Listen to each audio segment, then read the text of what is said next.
शंखं चक्रं जलौकां दधतमृतं घटं चारुदौर्भिश्चतुर्भिः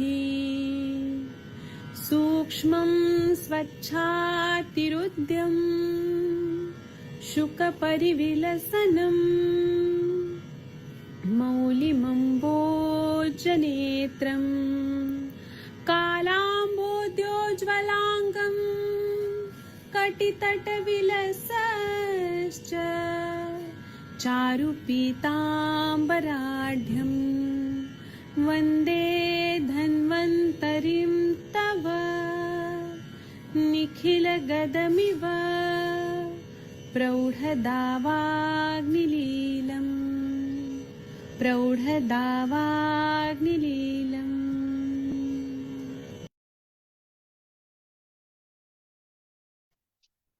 प्रणाम सभी लोगों को। मैं वैद्य अरविंद पाठक आप सभी लोगों का स्वागत करता हूं। सभी लोगों को कोटि कोटि प्रणाम करता हूं।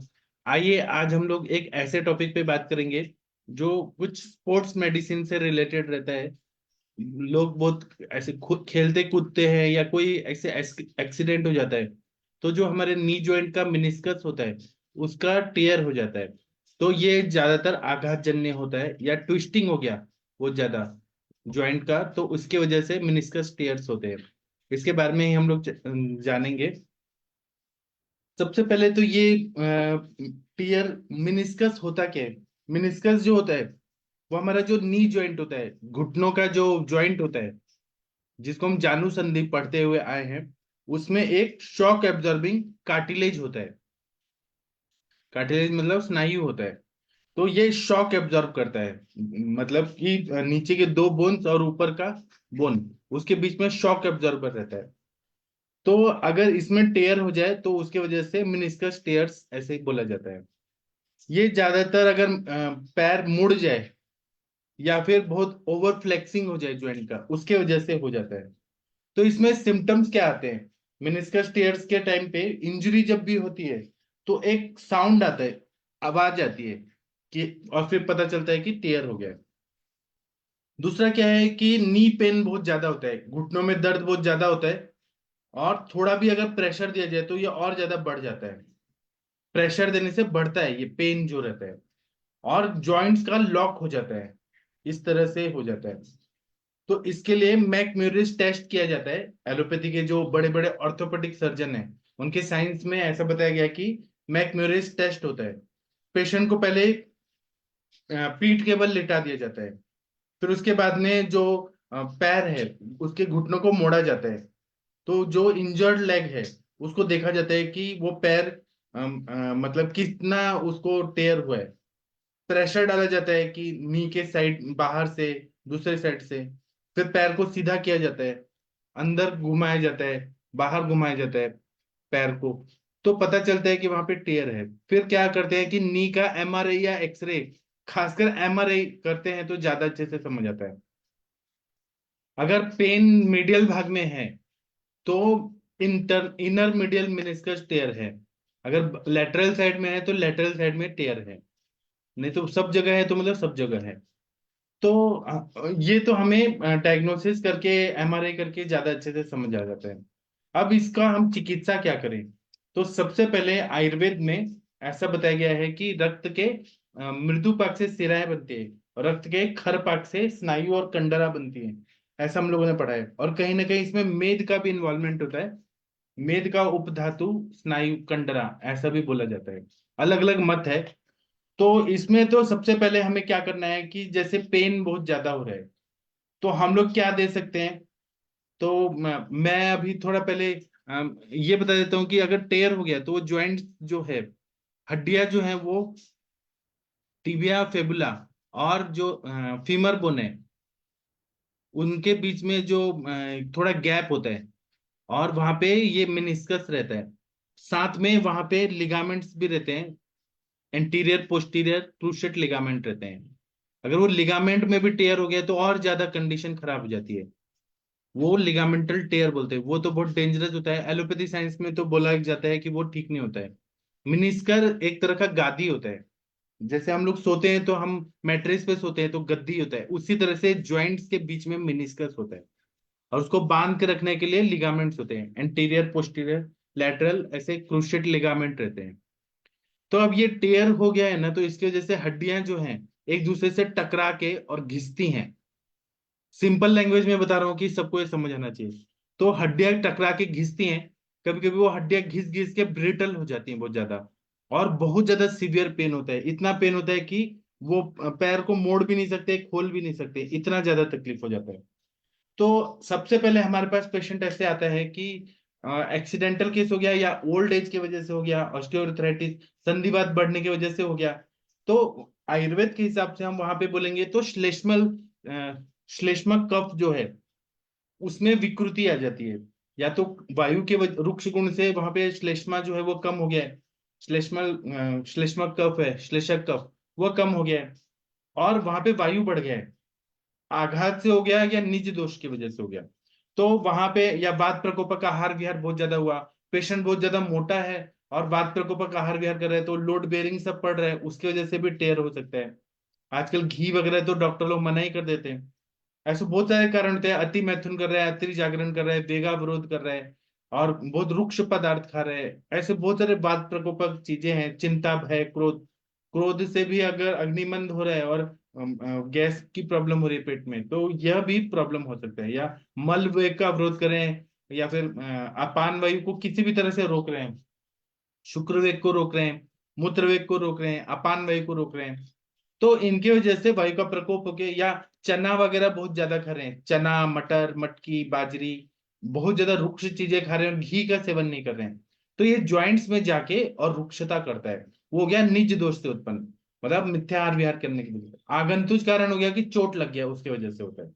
तो इसमें सबसे पहले क्या काम करना है हमें, तो हमें वात का शमन करना है, रक्त का प्रसादन करना है, क्योंकि रक्त के खर पाक से स्नायु कंडरा बनती है।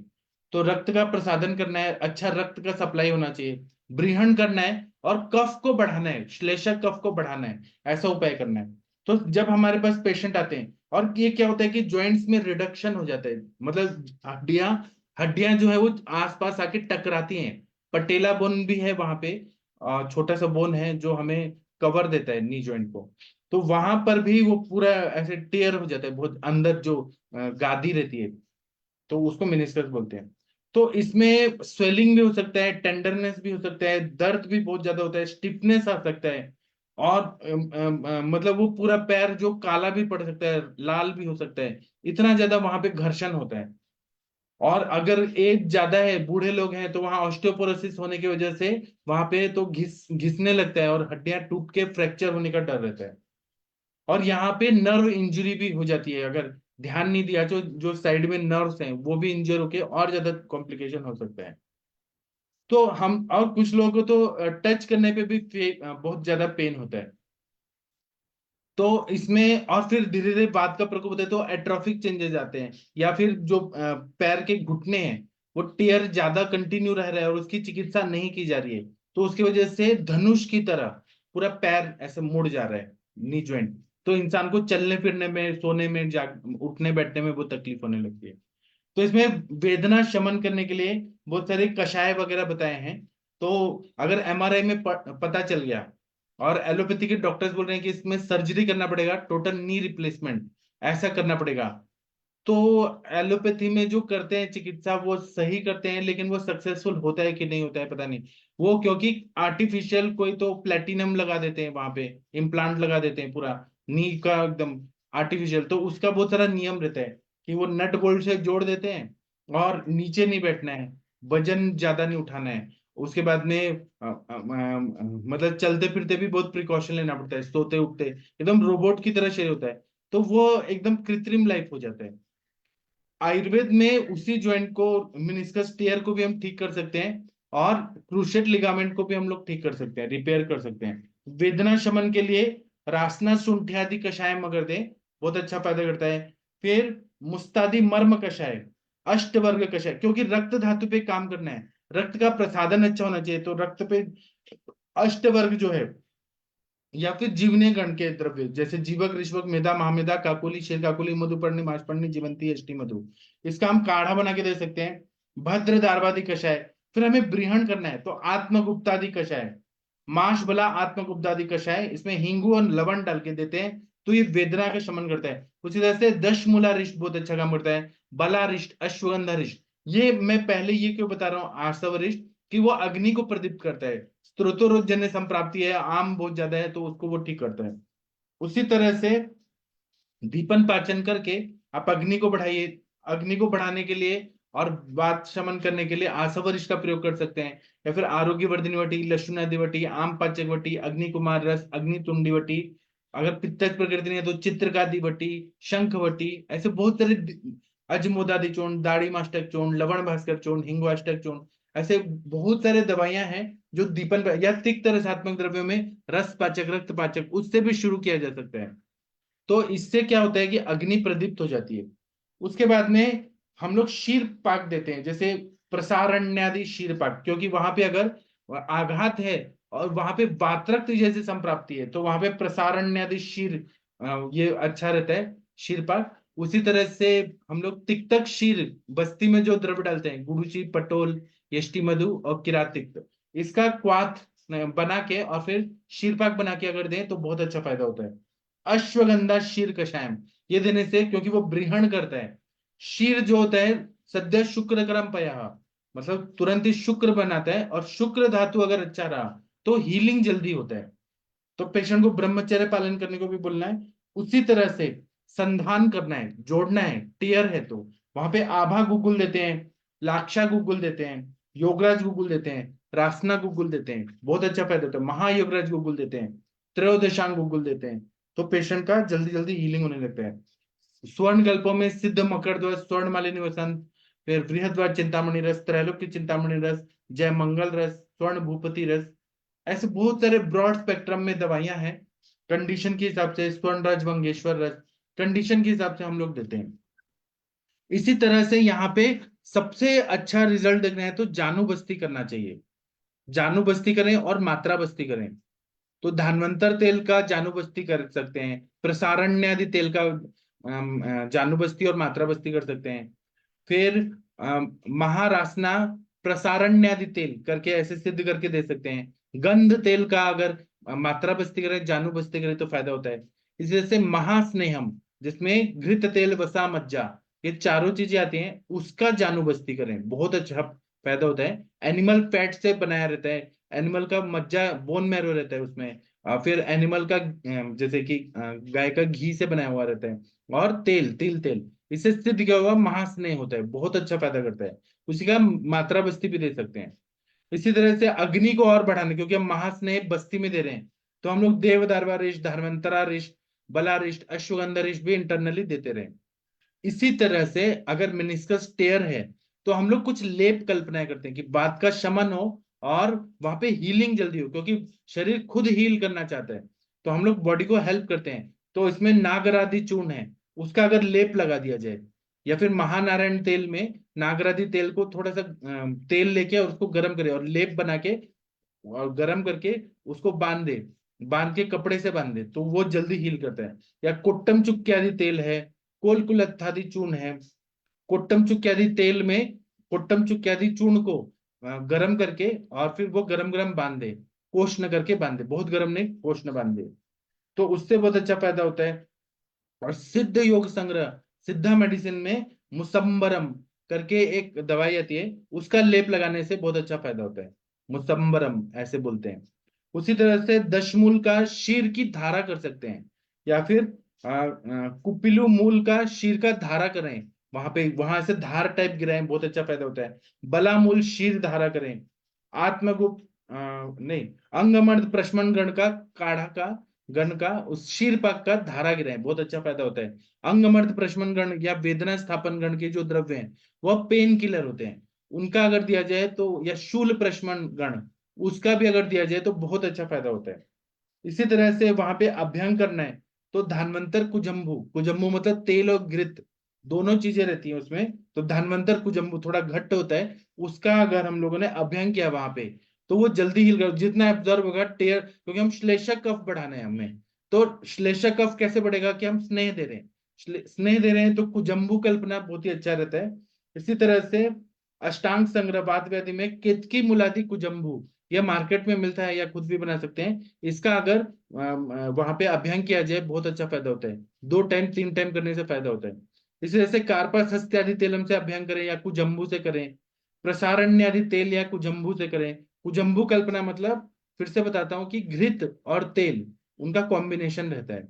इसी तरह से पंच स्नेहम, उससे अभ्यंग करें और मात्रा बस्ती दें। माश तेलम है, प्रभंजन कुजम्बू है, महामाश तेलम है। बला अश्वगंधादि लाक्षादि तेल या कुजम्बू बना के और उसका अगर अभ्यंग करें बहुत अच्छा फायदा होता है। एक हमारे ग्रुप में एक डॉक्टर साहब आए थे, तो वो बोल रहे थे कि जो सुअर का जो चर्बी होता है वह मिलता है, तो वो सस्ता ही मिलता है।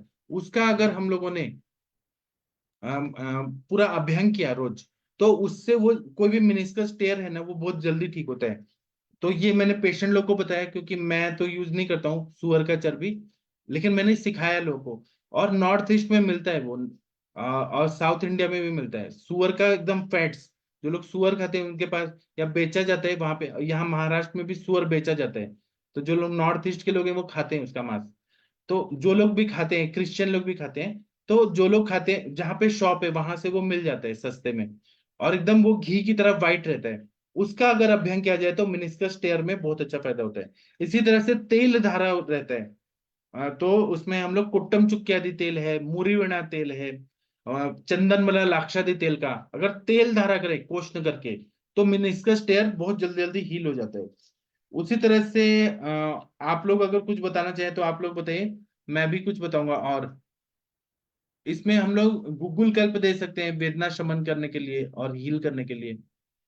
कुछ बताना चाहते हैं डॉक्टर पल्लवी मैम, प्रशांत भट्ट जी, कुछ बोलना चाहते हैं? मेनिस्कस टेयर के पेशेंट आए हैं आपके पास?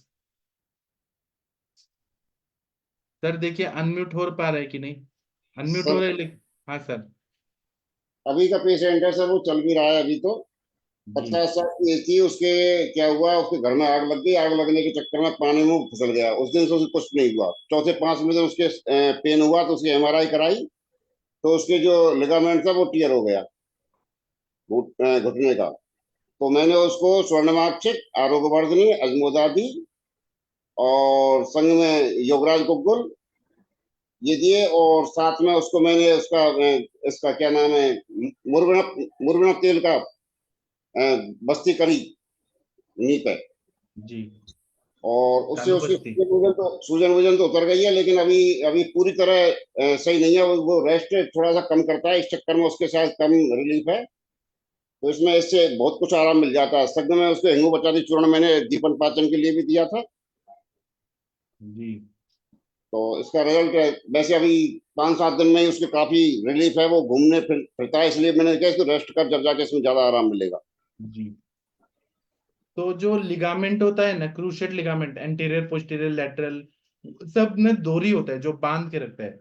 मिनिस्कस जो होता है वो गादी होता है, मतलब अंदर का वो शॉक एब्जॉर्बिंग एक तरह का कार्टिलेज होता है, जो बीच में ज्वाइंट्स में रहता है, जो मतलब शॉक एब्जॉर्बर रहता है। सही हाँ, उसका बताया आपने, ट्रीटमेंट सही बताया सर आपने। लिगामेंट टीयर था उसका। हाँ तो ये एक जैसे ही रहते हैं, मतलब स्थान तो वही है, लिगामेंटल टेयर रहता है और या फिर मेनिस्कस टेयर रहता है। मेरे को जो एक्सीडेंट हो गया था वो लिगामेंटल टेयर हुआ था 2012 में, तो मैंने भर्ती वर्ती लिया था, ठीक हो गया। मेनिस्कस टेयर जो रहता है वो ज्यादा डेंजरस रहता है, क्योंकि वहां पे वो पूरा घिस जाता है, पूरा टेयर हो जाता है, फट जाता है, जो गादी होती है वो फट जाती है। पते वालों ने तो उसको बता दिया कि ऑपरेशन करना पड़ेगा तेरा, नहीं और कोई व्यवस्था ही नहीं है, उन्होंने क्या कह दिया हाँ उससे। जी। मेरे पास एक पेशेंट आए थे, उनका एक्सीडेंट हो गया था, वो मतलब जो फूल वाले लोग होते हैं ना, उनका नर्सरी था, तो उनका मेनिस्कस टेयर भी हो गया था गाड़ी से गिरने से, और लिगामेंटल टेयर भी हो गया था। तो उनको ऑर्थोपेडिक सर्जन ने सर्जरी ऐसा किया, नी रिप्लेसमेंट नहीं किया, केवल सर्जरी किया, वहां पे ग्रीस वगैरह लगा के और क्या क्या दिया उनको। तो उनका पैर ही नहीं खुल पाता था, वो लॉक हो गया था, मतलब एक एंगल तक ही जाके वो पैर खुल पाता था, ऐसे हो गया था।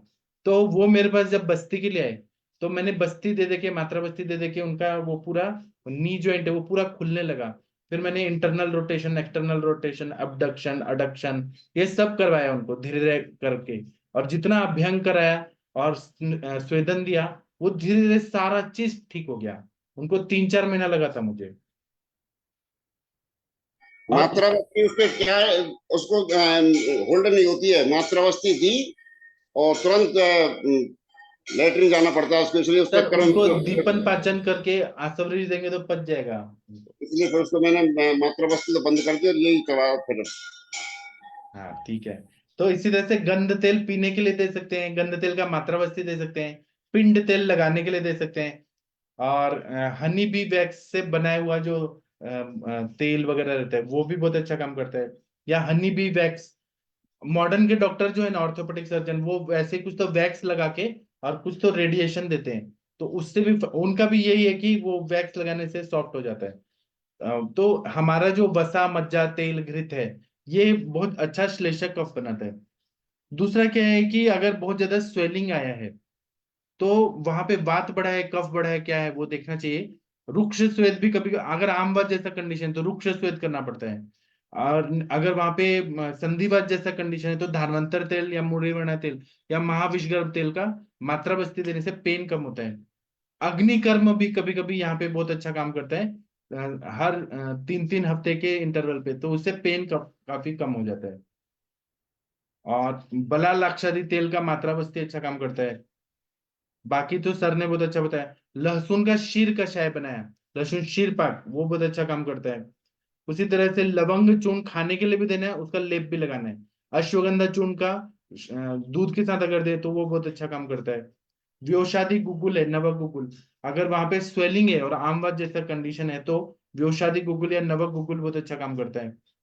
दूसरा है कि मुरीवेणा तेल जो है ना, एक्सीडेंटल केस में स्पोर्ट्स मेडिसिन की सबसे अच्छी दवाई है। तो मुरीवेणा तेल को कोट्टम चुक्की आदि, अगर स्तंभ बहुत ज्यादा है मतलब स्टिफनेस है तो कुट्टम चुक्की आदि तेल, अगर पेन बहुत है और स्टिफनेस है तो मुरीवेणा तेल बहुत अच्छा काम करता है। आप लोग कुछ बताना चाहते हैं बता सकते हैं।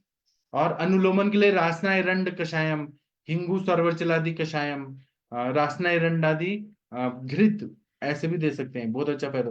और न बात्रक जैसी संप्राप्ति है तो कैशोर गुगुल, फिर वहां पे स्वेलिंग है तो गोक्षुरादि गुगुल, आमवात है तो सिंहनाथ गुगुल, फिर षडधरण चूर्ण, ये सब देते हैं, बहुत अच्छा फायदा होता है।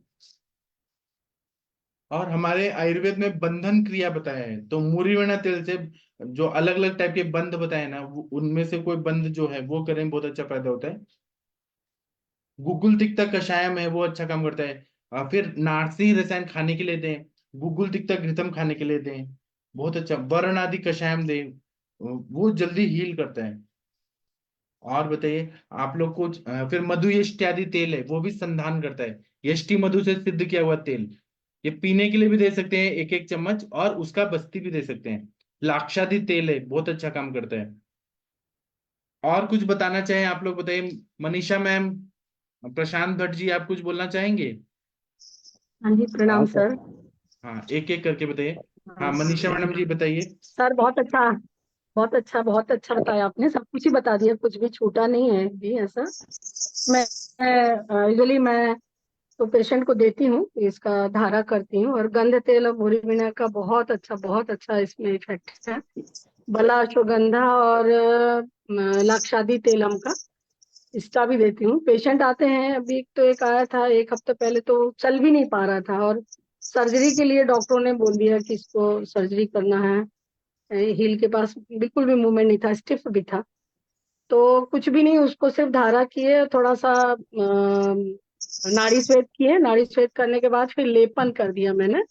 लेपन में अस्थि संधानक लेप और दशांग को मिला करके उसमें थोड़ा सा इसको हरजोड़ को डाल दिया, और उसको कूट करके और गंध तेल उसमें थोड़ा सा मिक्स करके पट्टे बंद कर दिए। 2 दिन में ही वो चलने लगा, तीसरे दिन और आया और अभी तक ठीक है। ऐसी एक पेशेंट और है, वो लिगामेंट का, नी जॉइंट का प्लेयर है, तो वो उसका हो गया ऐसे ही अस्थि जो हो गया, तो उसमें टीयर हो गया, लिगामेंट भी टीयर हो गया, स्वेलिंग भी आ गया, शोथ भी आ गया। तो उसको पहले ड्राई स्वेद दे करके, ड्राई लेप करके, थोड़ा सा स्नेहन करके, और साथ में लाक्षादी गुगुल और अपना योगराज गुगुल, सिंहनाथ गुगुल, ये भी चलाती हूँ साथ में। और इसका गंध तेल का जो जेल कैप्सूल है, यूजुअली मैं उसको चलाती हूँ, अश्वजीत का कैप्सूल चलाती हूँ, और साथ में थोड़ा सा बस्ती का अनुलोमन करके वो सर्जरी कराने के बाद भी चल नहीं पा रहा था, 3 महीने से उसका मूवमेंट भी रुका हुआ था। अपोलो में जाके सर्जरी कराया, इसके बाद MR है मेरे यहाँ आता है। फिर उसको दिए, वही धारा दिए, ड्राई स्वेट दिए, धारा दिए, वस्ती दिए, और ये सब औषधियां साथ में चलाए। और सर वो 3 हफ्ते में अच्छा रिपेयर हो गया। साथ में उसको थोड़ा सा प्रवाल पंचामृत, लव गुग्गुल ये भी चलाई साथ में। तो बहुत अच्छा रिजल्ट आ गया। 70-75 हजार रुपये खर्च भी किया, तकलीफ भी पाया, 3 महीने का लॉस भी हुआ। वही बताया कि हमें नहीं पता था कि आयुर्वेद में ये भी है, और जबकि आयुर्वेद का MR भी है। तो ऐसी चीजें हैं सर, ये सारी चीजें जो हैं हमारे पैथी में बहुत अच्छे से रिपेयर हो जाती हैं। और आपने तो बहुत डिटेल में सब कुछ बता दिया। और वो जो सुअर की चर्बी का बताया सर, वो रियली बहुत इफेक्टिव होता है। बहुत बहुत पेशेंट को बताए थे एक बार, बहुत स्मेल करता, गंदा, मैं तो नहीं प्रयोग करती, बट पेशेंट को ऐसी इसको हिप जॉइंट में हो गया, और उसने 5-7 दिन मालिश करके धूप को ऐसे दिखाया, और उसको बहुत अच्छा रिजल्ट आया, बहुत अच्छा इफेक्ट। जी सर। जी, तो इसीलिए घृत तेल वसा मज्जा ये हमारे ग्रंथों में बताया है। हमारे आचार्य लोग वसा का प्रयोग करते थे पहले। और ये तो सुअर का बताया हमने, और भी बहुत सारे प्राणी हैं जिनका हम लोग यूज कर सकते हैं। हाँ, डॉक्टर जागीर सिंह जी बताइए सर। प्रणाम सर। हाँ जी जी सर मुझे बताइए। पूछना था सिर्फ यही कि जैसे हम मज्जा का प्रयोग कर रहे हैं, तो मज्जा को सर हम डायरेक्ट ऐसे ही लेकर के और ऐसे ही उसको लोकली अप्लीकेशन करना है उसके ऊपर, ऐसे ही करना सर ये? वैसे भी कर सकते हैं, या घृत तेल सिद्ध करके दे सकते हैं, या पीने के लिए बोन पीस सूप जो रहता है ना, बकरे का हाँ हड्डी जी, लाना है और उसको हाँ जी, तोड़ के उसका जो अंदर का लिक्विड है उसको बॉयल करके वो पीने के लिए देना है, बोन पीस सूप। जी। एक्चुअली सर मेरे पास पेशेंट चल रहा है एक मिनिस्टर ईयर का, 4 मई को आया था पेशेंट वो। और हाँ अब काफी ठीक है, मतलब सीढ़ी पे चढ़ जाता है, ऊपर फर्स्ट फ्लोर पहुंच जाता है। तो सर हाँ, मैंने उसको ना, जैसे डॉक्टर साहब ने बताया था कि हमने तेल धारा करने, तो तेल धारा का बहुत अच्छा रिजल्ट सर इसमें आया मेरे पास। तेल धारा और बहुत अच्छा काम करता है हाँ जी सर, सर। बहुत अच्छा रिजल्ट आता है उससे। मैंने खुद सेकेंडली का उसका किया था। स्वेदन करें, और उसमें जो हमारे जी लाक्षादी गुग्गुल, आबा गुग्गुल, और सर एक अपने एक पिछले आपके पास ना एक पहला लेक्चर है, उसमें आपने बताया था किसी गोंद का प्रयोग करें, जैसे बबूल गोंद का हम करते हैं ना कई बार उसको निकाल के, तो मैंने वो जी भी दिया था पेशेंट को, तो उससे भी काफी अच्छा रिजल्ट मुझे मिला। और सर एक हड्डी जोड़े की एक टेबलेट आती है, कंपनी है यहाँ हिमालय वगैरह जो इसमें बोलती है बनाती है, तो मैंने वो स्टार्ट किया था, तो इससे हाँ। काफी अच्छा रहा। और सर सबसे अच्छा रिजल्ट मुझे मिला सर, एक्चुअली मैं बस्ती पेशेंट नहीं लिया था और ना ही वो कर सकता था, तो मैंने सर बला तेल को सर उसको ओरली पीने को दिया, मैं कहता आप इसको पी जाओ वैसे ही। तो सर उसको 20 ml स्टार्ट मैंने किया था, और धीरे धीरे करके 50 ml तक गया। फिर 50 ml स्टेटिन रखा, तो 4-5 दिन उसने ऐसे किया, तो उसका काफी अच्छा रिजल्ट रहा डॉक्टर साहब। जी साथ में धातु पौष्टिक चूर्ण दिया मैंने उसको। सेकेंडली एक मैंने गुड़ुची प्लस सुगंधा प्लस कावरी इसका बना के एक क्षीर पाक बना के आपने रात को लेना है, तो ये इस तरह से मैंने उसको मैनेज किया, तो काफी अच्छा उसका रिजल्ट आएगा सर इसमें। बहुत और बढ़िया सर। इतना अच्छा है कि वो 4 मई के और आज ऑलमोस्ट 1 महीना हुआ है सर, तो 90% तक पेशेंट कवर कर गए। जी, तो सर मुझे इसी ये तरह बताना से था। हम लोग थैंक ना यू। इसमें अजामास रसायन जो है, जिसमें जी बकरे का मांस रस डाल के बनाते हैं, अगर जो नॉनवेज खाते हैं उनको दे सकते हैं। ब्रह्म रसायन दे सकते हैं, अजाघृत दे सकते हैं, च्यवन प्राशावले कंटिन्यू 1 साल तक देना है, अश्वगंधा लेहम दे सकते हैं।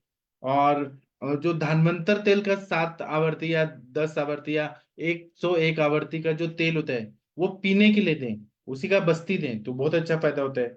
धान्वंतरम कषायम दे सकते हैं, महारत्नादि कषायम, पिण्याक तेल, क्षीरबला तेल, सहस्रादि आवर्ती तेल जो आता है उसका अगर मात्रा बस्ती दे तो ये टेर जल्दी जल्दी भर जाता है। और अभी हमें ब्रीहण करना है। मैं एक प्रोटोकॉल जैसा बताता हूँ, इसका मैं आप लोगों को ये भी भेज दूंगा, PDF भेजूंगा। एक्सटर्नल अगर हम लोग को अभ्यंग वगैरह करना है तो मिनिस्कस टेयर जो रहता है उसमें हम लोग मधु यष्टि तेल जो होता है, यष्टि मधु से सिद्ध किया हुआ तेल, वो मधुर भी रहता है, मधुर ऐसा ब्रीहण और संधान करता है। उसी तरह से बला तेल से अभ्यंग तेल धारा कर सकते हैं, धानवंतर तेल से अभ्यंग और ये तेल धारा कर सकते हैं, नारायण तेल से तेल धारा और अभ्यंग कर सकते हैं। रक्त का प्रसादन करना है और पित्त का शमन करना है तो वहां पे आरनाल तेल, अमृतादि तेल, बलागुडुच्चादि तेल, नारायण तेल, पिंड तेल, महापिंड तेल, शुद्धोदघृत वो करते हैं, तो रक्त का प्रसादन होता है। जितना रक्त का प्रसादन होगा, रक्त से जो खर पाक से जो स्नायु और कंडरा बनती है वो अच्छी बनेंगी। उसी तरह से अगर वहां पे कफ को हमें ठीक करना है, बैलेंस करना है, तो कोट्टम चुक्की आदि तेल, प्रभंजन कुजम्बू और चिंचादि तेल से अभ्यंग करें, बहुत अच्छा फायदा होता है। इंटरनली अगर हमें बस्ती देना है तो वहां पे, या हमें जानू बस्ती करना है, तो मधु इत्यादि तेल, क्षीर बला तेल, इंदुकान घृतम, धानवंतर घृतम, इसका मात्रा बस्ती भी दे सकते हैं और वहां पे जानू बस्ती कर सकते हैं। रक्त का प्रसादन करना है तो क्षीर बला तेल, महातिक्त घृतम, तिक्त घृतम, गुग्गुल तिक्त घृतम, नारसी रसायन, इसका अगर हम लोगों ने बस्ती दिया, नारसी रसायन को गर्म करके अगर ये जो तिक्त क्षीर बस्ती है उसके साथ दे दिया, बहुत अच्छा रिजल्ट आता है, वो जल्दी जल्दी हील हो जाता है टेयर। उसी तरह से कफ पे चिकित्सा करना है तो विकृत कफ ना बढ़े, स्वेलिंग वगैरह ना हो, उसको हम रोकना है तो गुगुल तिक्त घृतम है, फिर वर्ण आदि घृतम है। कभी कभी में भल्लातक घृत भी देना पड़ता है कि स्वेलिंग को कम करना है, वो कंडीशन के हिसाब से देते हैं, बहुत अच्छा फायदा होता है। जी, आप लोग कुछ बोलना चाहते हैं बोल सकते हैं। मैंने अपने तरफ से पूरा और वहां पे क्या करना है कि हमें पेशेंट को डाइट रेगुलेशन करना है, जैसे कि दाल वगैरह नहीं खाए, मटर न खाए, चना न खाए, और बीन्स न खाए, सोयाबीन न खाए, मूंगफली न खाए। उसी तरह से उनको गुड़ नहीं देना है ज्यादा, गुड़ नया गुड़ तो बिल्कुल नहीं देना है। फिर घी वगैरह जो है वो ज्यादा मतलब बिना आम का पचाए हम लोग को घी नहीं खाने के लिए देना है, डालडा नहीं देना है। और जो एक ही तेल में बनाया हुआ जो तेल है, रीयूज किया हुआ तेल है, वह बिल्कुल नहीं देना है। और नमक हिसाब से देना है, नहीं तो स्वेलिंग बढ़ता है। और क्या खाने में दे, तो सारे वेजिटेबल खाने के लिए दे, फ्रूट्स दे, अमरूद दे, पपीता पपीता दे, ऑरेंजेस, लेमन, और जितने भी अम्ल रसात्मक वाले जो हैं सिट्रस फ्रूट्स वो दे, तो अग्नि अच्छा होता है, धात्वग्नि अच्छा होता है और वो जल्दी फायदा करता है। और कोकोनट दें तो वो भी अच्छा काम करता है। अभी बहुत सारे लोग जो हैं मिनिस्कस टेयर में, मैंने देखा है कि साउथ इंडिया के जो वैद्य लोग हैं वो क्या करते हैं कि जो गीला जो नारियल होता है ना उसको किस देते हैं, किसने के बाद वहां पे लगा के और फिर बंद लगाते हैं, तो वो बहुत अच्छा फायदा करता है वहां पे। या नारियल का तेल का जो केरा तेल आता है साउथ की कंपनी का, जो तिल तेल में ना होके नारियल के तेल में सिद्ध किया हुआ है, मोनिका मैम बताएंगी, वो केरा तेल का अगर तेल धारा करें तो या बस्ती दे तो बहुत अच्छा फायदा होगा। डॉक्टर मोनिका मैम आप कुछ बताना चाहेंगी? साउथ की कंपनी का आपको ज्यादा मालूम है ऐसे टेस्ट। जी सर, जैसे मैम बता रहे थे ना गंध तेल कैप्सूल, सर उसके गंध तेल कैप्सूल भी आते हैं और धर्मांतरम 101 कैप्सूल आते हैं सर आवर्तित। वो लेना थोड़ा इजी हो जाता है क्योंकि दो दो कैप्सूल सुबह शाम लेके ना उसका काफी अच्छी डोज में बॉडी के अंदर चला जाता है। और सर बाकी आपने जो बताया सर, ये जो धारा बोल रहे हैं ना, तेल धारा, इसको साउथ में पिड़िचिल बोलते हैं। और ये बहुत अच्छा ट्रीटमेंट है सर। इससे ही यूजुअली मैंने देखा कि साउथ में जब भी कोई ट्रीटमेंट किसी भी का अगर संधिगत वात या आम बात तो नहीं, संधिगत वात का कुछ भी ऐसे ट्रीटमेंट शुरू करते हैं तो वो लोग शुरुआत में पहले 7 डेज तक पिड़िचिल ही करते हैं। तो उससे पेन रिलीफ बहुत अच्छा हो जाता है। उसके बाद फिर वो फर्दर ये पोटली मसाज और ये सब ना, इसको वो कीड़ी बोलते हैं, पोड़ी कीड़ी और तेल कीड़ी, ये सब फिर वो बाद में करते हैं, पहले वो पिड़िचिल से ही शुरू करते हैं। और सर केर तेल हम आते हैं बहुत सारे, केर में बने हुए तेल बहुत सारे आते हैं सर। और तिल तेल में भी आते हैं और केर तेल में भी आते हैं सर। धनवंतरम तो वैसे तिल तेल में आता है सर, लेकिन बहुत सारे ऑयल्स हैं इनके जो केर तेल में आते हैं सर। जी, तो ये सच में फायदा करता है। और खाने में पत्ते वाली सब्जियां न दें ज्यादा, पत्ते वाली सब्जियां वात प्रकोपक रहती हैं। और उसी तरह से मुद्ग जो है, मुग, वो ज्यादा अच्छा रहता है, पत्तेकारी रहता है, उसका सेवन ज्यादा करें तो वो अच्छा रहता है। और रात्रि जागरण न करें, दिन में न सोएं, जो अपने वेग धारण है वो न करें, बहुत ज्यादा लंघन न करें, बहुत ज्यादा ट्रैवलिंग न करें, बहुत ज्यादा टीवी और मोबाइल ये सब ना देखें, क्योंकि शारधर्मियता बढ़ती है, बात का प्रकोप बढ़ता है, उसको थोड़ा ध्यान में रखें तो बहुत अच्छा फायदा होता है। बाकी आप लोग तो बहुत ही श्रेष्ठ चिकित्सक हैं, आप लोग को ज्यादा अच्छा पता है। किसी और को कुछ डॉक्टर श्रीनिवास सर, आप कुछ बोलना चाहेंगे मिनिस्टर टेयर पे, या शशि सर मैम? एक चीज पूछना था, सर एक चीज पूछना था, थोड़ा डाउट है। जैसे आजकल सर वो अल्कलाइन वाटर देते हैं पीने के लिए, है ना, कि हाँ, बॉडी में अल्कलाइनिटी बढ़े, और हम लोग बोलते हैं कि नहीं क्षार धर्मिता बढ़ जाएगी तो वो मतलब बॉडी में नुकसान करेगा। तो सर इसमें कैसे हम लोग इसको साइमुलेट कैसे कर सकते हैं, अगर कोई हमसे क्वेश्चन पूछता है कि अल्कलाइन वाटर तो आजकल बहुत प्रमोट किया जाता है कि अल्कलाइन वाटर पियो। जी, आयुर्वेद में भी हम लोग इसी कॉन्सेप्ट से बाबा रामदेव का आप देखिए, वो ना ये जो रहता है लौकी तुरई का जो सूप जूस पीने को बोलते हैं, तो उससे ऐसा रिसर्च हुआ है कि जितना अम्ल धर्मता शरीर में रहती है, कोरोनरी आर्टरी ब्लॉकेज रहता है, तो अल्कलाइन वाटर जो है एक तरह से मेडिसिन के रूप में देते हैं, तो ब्लॉकेजेस वगैरह को खोल देता है, वो अम्ल धर्मिता को बैलेंस करता है। क्योंकि आज के जमाने में अम्ल धर्मिता ज्यादा बढ़ रहा है, जैसे कि लोग ओवर ईटिंग करते हैं, पानी ज्यादा पीते हैं, अम्ल धर्मिता ज्यादा बढ़ रही है, आम ज्यादा है। तो एक लेवल तक वो अल्कलाइन वाटर पीना सही है, लेकिन अति सर्वत्र वर्जित, ऐसा है। जी सर।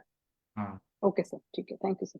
क्योंकि बाबा रामदेव ने भी कितनी बार कहा है कि आप ये दूधी भोपला का जूस पीजिए, लौकी तोरई का, तो उससे क्या होता है, कोरोनरी आर्टरी ब्लॉकेजेस खुल गए बहुत सारे लोग के, तो वो क्षार धर्म देना सही है। आम का पचन करता है, अग्नि को प्रदीप्त करता है, वो सही है आयुर्वेद के हिसाब से। जी सर, जी सर, ठीक है, थैंक यू सर। हाँ, आप लोग कुछ और बोलना चाहते हैं? वैद्य प्रशांत भट्ट जी, आप कुछ बोल रहे थे लेकिन आवाज ही नहीं आया। सर प्रशांत भट्ट जी, शायद नेटवर्क का प्रॉब्लम है। यहाँ पे मॉनसून आ गया है, बहुत तेज बारिश हो रही है, तो मैं अभी सेशन बंद कर देता हूँ। आप लोग अब 9 बजे मिलिए, तब हम लोग चर्चा करते हैं। थैंक यू, प्रणाम सभी लोगों को, फिर मिलते हैं।